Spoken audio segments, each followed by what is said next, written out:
नमस्कार। संतोष की रिपोर्ट में आप सबों का स्वागत है।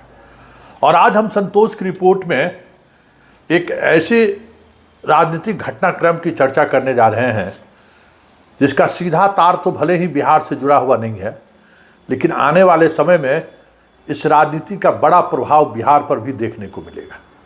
जी हाँ, हम बात महाराष्ट्र की सियासत की करने जा रहे हैं।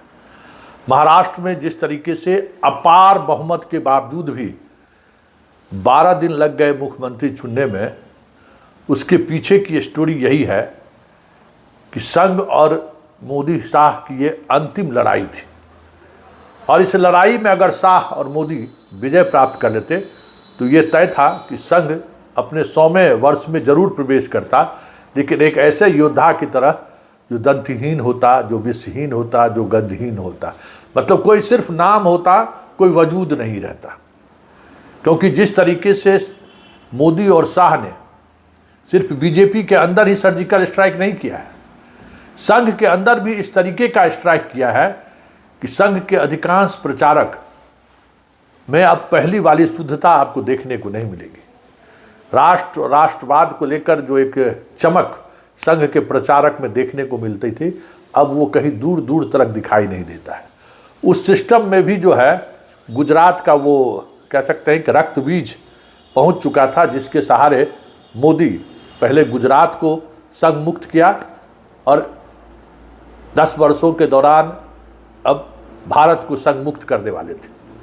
लेकिन इस बार संघ ने बखूबी जिस तरीके से लॉबिंग की, उस लॉबी की वजह से भले ही वक्त 12 दिनों का लगा हो, मोदी और शाह को हार माननी पड़ी। और कह सकते हैं कि दूसरी बार मोदी और शाह के विपरीत, मन के विपरीत देवेंद्र फडणवीस महाराष्ट्र के मुख्यमंत्री बन गए। और आने वाले समय में ये जो 3 चेहरे आप देख रहे हैं, देवेंद्र फडणवीस, योगी और हेमंत बिस्वा शर्मा, शाह और मोदी को जोड़ी को उसी तरीके से धूल चटाते हुए दिख जाए तो कोई बड़ी बात नहीं होगी, जैसे मोदी और शाह ने आडवाणी और वाजपेयी और मुरली मनोहर युग का अंत किया।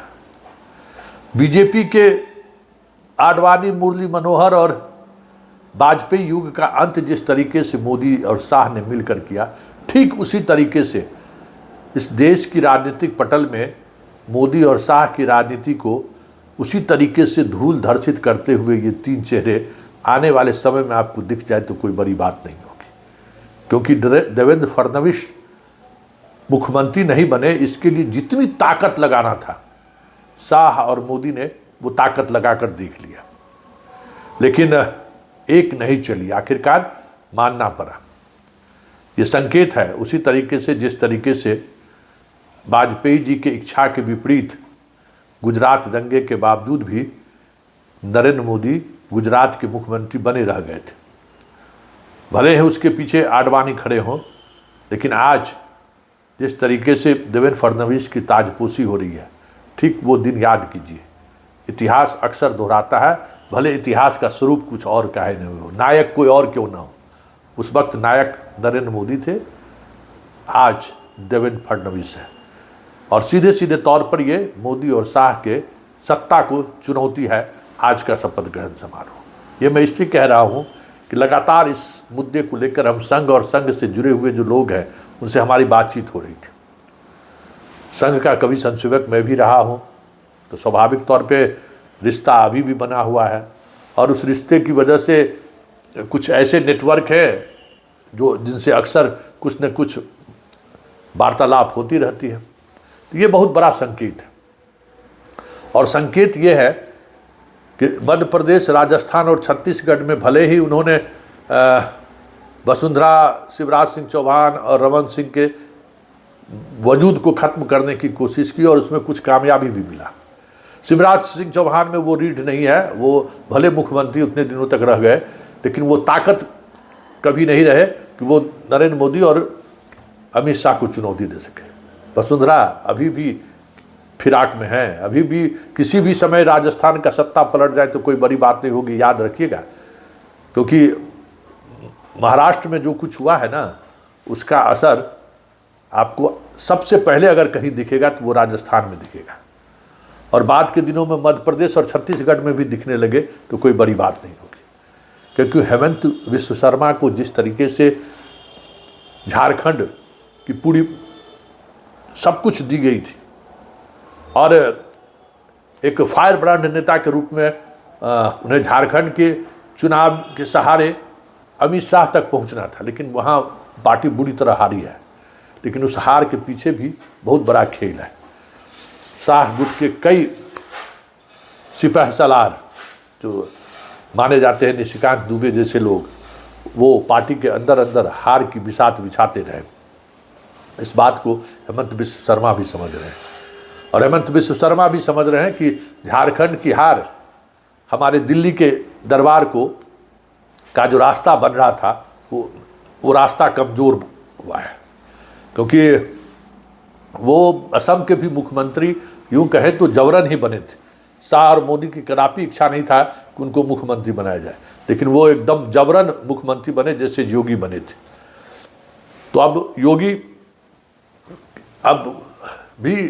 भी अब थोड़ा अपने आप को रिलैक्स महसूस करेंगे, क्योंकि योगी को जिस तरीके से शाह लगातार डैमेज कर रहे थे, एक डीजीपी तक उनको अनुकूल नहीं होने दे रहे थे, और जिस तरीके से उनकी घेराबंदी हो रही थी देवेंद्र फडणवीस के बनने से, वो घेराबंदी अब शाह और मोदी के खिलाफ आने वाले दिनों में आपको दिखे तो ये भी कोई बड़ी बात नहीं होगी। क्योंकि अब देवेंद्र फडणवीस, योगी और हेमंत विश्व शर्मा, ये टिकड़ी आपको लगातार आने वाले समय में चुनौती देते हुए दिखेगा।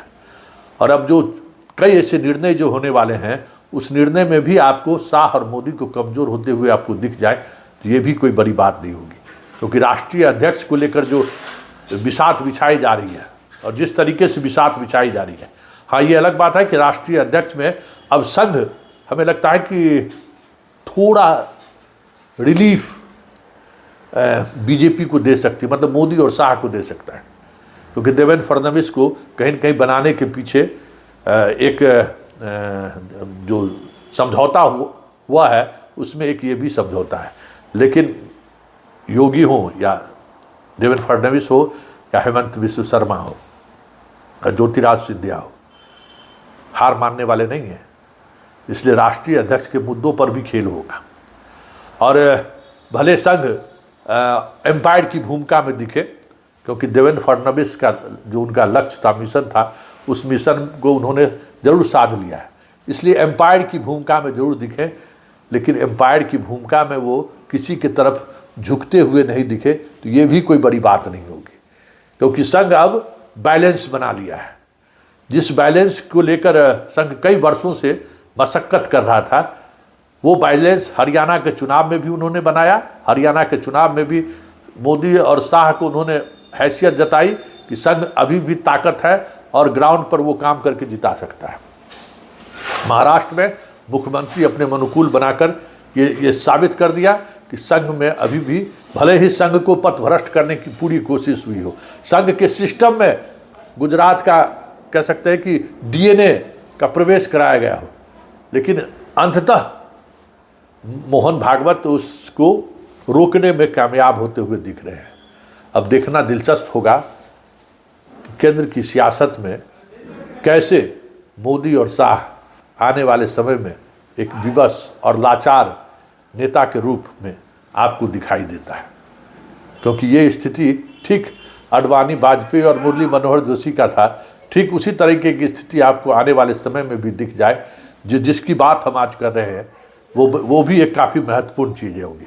देखिए, चलते चलिए, देखते चलिए और चीज़ों को समझते रहिए कि हर राजनीति का एक ऊंचाई होता है, और वो ऊंचाई एक लिमिट के बाद चीज़ें कैसी बदलती हैं, वो अब बीजेपी, संघ, अडवाणी, वाजपेयी, मुरली मनोहर जोशी के युग से लेके आज के युग को देखते हुए ये इन तीन चेहरों पर गौर करिए और नज़र दौड़ाइए। आज से इनकी राजनीति का सब कुछ बदलता हुआ आने वाले समय में दिख जाए, ये भी कोई बड़ी बात नहीं होगी।